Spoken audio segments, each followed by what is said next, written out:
What do you think about the year that was and the year that we can expect in 2020? Well, first of all, the year that was, it was a major change from 2018. Obviously, the sort of big challenge in 2018 was to avoid losing money with all those negative performance numbers being generated, particularly in global equity markets. 2019 has been a year generally of very positive returns in credit markets, in global equity markets. Having said that, obviously in 2019 there has been quite a bit of divergence between individual markets. And, just to give you two very good examples, contrast the performance of Brazil, the Bovespa, up over 30%, with the performance of the Chilean market down 9%.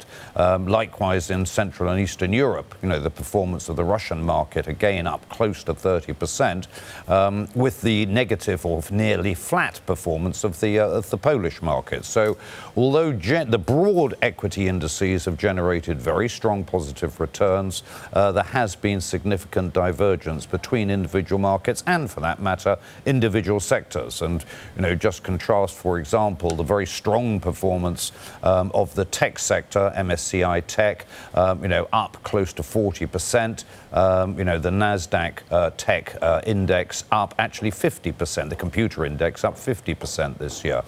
In contrast, very lackluster returns in defensive value sectors. So that big divergence there.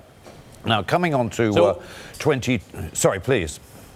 No, exactly. Coming on to 2020, I mean, what does that mean for next year?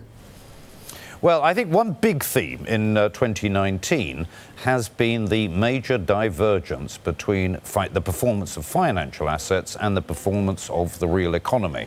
Because in 2019, we have had, frankly, very media economic growth. We have had corporate earnings numbers, frankly, lackluster, and in a number of markets, actually corporate earnings numbers growth being negative. So the big theme in 2019 has been that divergence between financial assets and the real economy. Now, I think that divergence in 2020 is going to change.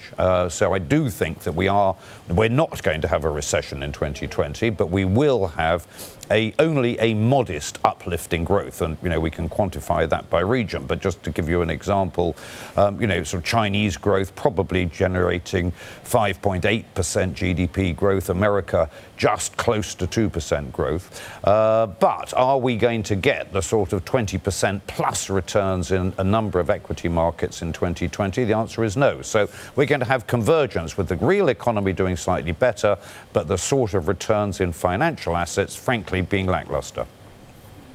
Where do you think we're going to see the biggest gains, and where do you think we'll see the biggest problems?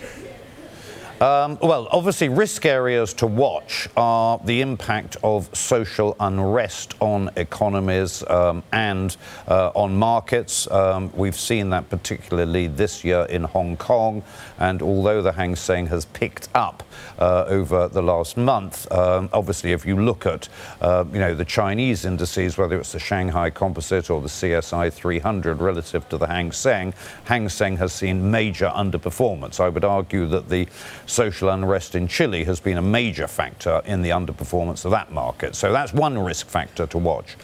I think the second risk factor to watch is areas of high levels of debt and the potential for increased defaults. Obviously, we need to watch. I do think that PBOC will manage this well, but obviously high levels of debt in the Chinese capital markets. There are sectors of the Chinese capital markets that need to be monitored carefully. And likewise in the States, one area that does concern me is the fallen angel area of the transition from investment grade to high yield. And I think we could see some problems there.